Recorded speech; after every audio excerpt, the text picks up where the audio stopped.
നമസ്കാരം. അങ്ങനെ ശബരിമല സ്വർണ്ണക്കൊള്ള ഇടതുപക്ഷത്തിന്റെ തലയിൽ ചാർത്തുവാൻ വേണ്ടി റെഡിയായിട്ട് നിന്ന മാധ്യമങ്ങൾക്ക് ഇരുട്ടടിയാണ് കിട്ടിയത് കഴിഞ്ഞ ദിവസം.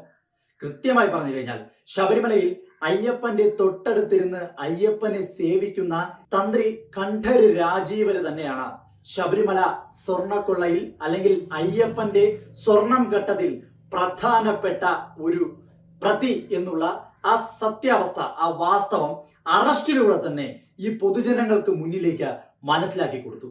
ഒറ്റ വാക്കിൽ പറഞ്ഞാൽ, അതായത് സംഘികളുടെയും വിശ്വാസികളുടെയും ഒക്കെ ഒറ്റ വാക്കിൽ പറഞ്ഞു നിർത്തിയാൽ, അയ്യപ്പൻ എന്ന് പറയുന്ന ആ വിശ്വാസത്തെ മുതലെടുത്തുകൊണ്ട്, ആ വിശ്വാസത്തെ ഉപയോഗിച്ചുകൊണ്ട് സ്വർണം കട്ട് കീശയിലാക്കിയ തന്ത്രിയെ അയ്യപ്പൻ തന്നെ ചതിച്ച സാഹചര്യമായിരുന്നു കഴിഞ്ഞ ദിവസം നമുക്ക് മുന്നിലൂടെ കടന്നുപോയത്.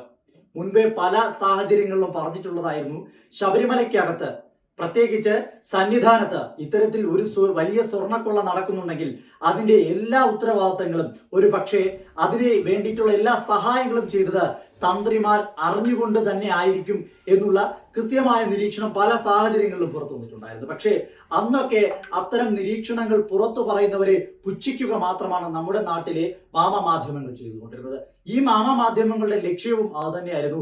എങ്ങനെയും ശബരിമല സ്വർണ്ണക്കൊള്ള, ആ സ്വർണ്ണക്കൊള്ളയെ ഇടതുപക്ഷത്തിന്റെ തലയിൽ ചാർത്തണം. തലയിൽ ചാർത്തിയ ശേഷം അവർ ദൈവസ്ഥാനീയരായി കാണുന്ന ഇത്തരം തന്ത്രിമാരെ, ഈ പൂണൂലിട്ട കള്ളന്മാരെ സത്യസന്ധന്മാരാക്കി മാറ്റണം. ഇതിനു വേണ്ടിയിട്ടായിരുന്നു നമ്മുടെ നാട്ടിലെ മാധ്യമങ്ങൾ പ്രവർത്തിച്ചു കൊണ്ടിരുന്നത്. അവർ അതിനെ കരുവാക്കിയത് ഇടതുപക്ഷത്തെ നേതാക്കളെ. അന്നേ പറഞ്ഞതാണ്, ഇത്തരത്തിൽ ശബരിമലയ്ക്കകത്ത് സന്നിധാനത്തിനകത്ത് ദേവസ്വം ബോർഡ് എന്ന് പറഞ്ഞൊരു സംവിധാനം ഉണ്ടെങ്കിലും തീരുമാനങ്ങൾ കൂടുതലും എടുക്കുന്നത് തന്ത്രിമാരടങ്ങുന്ന ഈ പൂണൂലിട്ട കള്ളന്മാർ തന്നെയാണെന്നാണ്. പക്ഷേ ഇത്തരം ഒരു സത്യാവസ്ഥ അറസ്റ്റിലൂടെ പുറത്തു വന്നപ്പോൾ മാത്രമാണ് കേരളത്തിലുള്ള മലയാളികളും ജനങ്ങളും വിശ്വാസികളും ഈ സംഭവം വിശ്വസിച്ചത്.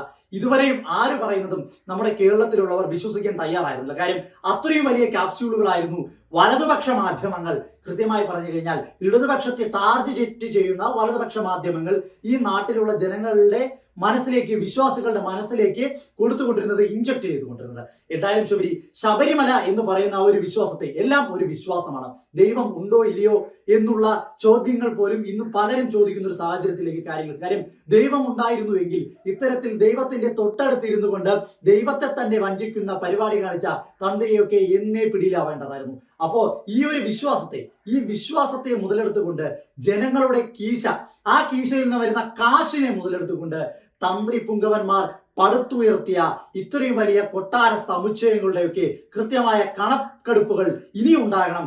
ഇനിയെങ്കിലും കൃത്യമായ കണക്കെടുപ്പിലൂടെ തന്ത്രി പുങ്കവന്മാരുടെ എല്ലാത്തരം ഉടായ്പകളും ജനങ്ങൾക്ക്, സമൂഹത്തിന് മുന്നിലേക്ക് കൊണ്ടുവരേണ്ടത് അനിവാര്യമായി മാറിയിരിക്കുകയാണ്.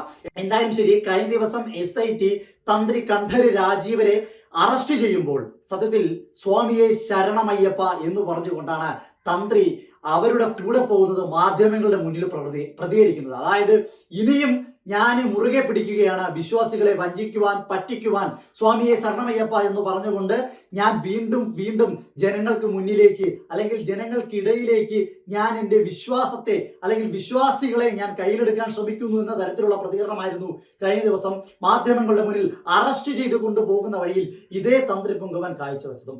അപ്പോൾ ഒരു കാര്യം ഉറപ്പിച്ചു പറയാം, ഇല്ലത്തിനകത്തുള്ള സ്വർണം കെട്ടത് ഇല്ലത്തുള്ള തമ്പ്രാൻ തന്നെയാണ്. അതായത് സന്നിധാനത്ത് അയ്യപ്പന്റെ തൊട്ടടുത്തിരുന്ന് അയ്യപ്പനെ സേവിക്കുന്ന, ദേവസ്വം ബോർഡ് ശമ്പളം കൊടുക്കുന്ന ഒരു ജീവനക്കാരൻ, അല്ലെങ്കിൽ അയ്യപ്പന്റെ തൊട്ടടുത്തിരിക്കുന്നു എന്ന് സംഘികൾ പറയുന്ന, അവർ ദൈവത്തിന് തുല്യരായി കാണുന്ന ഇത്തരത്തിലുള്ള തന്ത്രി പുങ്കവന്മാർ തന്നെ ശബരിമലയിലെ സ്വർണം കട്ട് മുടിപ്പിച്ചതിനെ ഇടതുപക്ഷത്തിന്റെ തലയിൽ ചാർത്താൻ വേണ്ടി മാധ്യമങ്ങൾ കാണിച്ച ആ മനസ്സിനെ കൂടിയാണ് കഴിഞ്ഞ ദിവസം SIT തന്ത്രിയുടെ അറസ്റ്റിലൂടെ പൊളിച്ചു കൊടുത്തതെന്ന് കൃത്യമായി പറഞ്ഞു വെക്കാൻ പറ്റുന്ന സാഹചര്യം തന്നെയാണ്.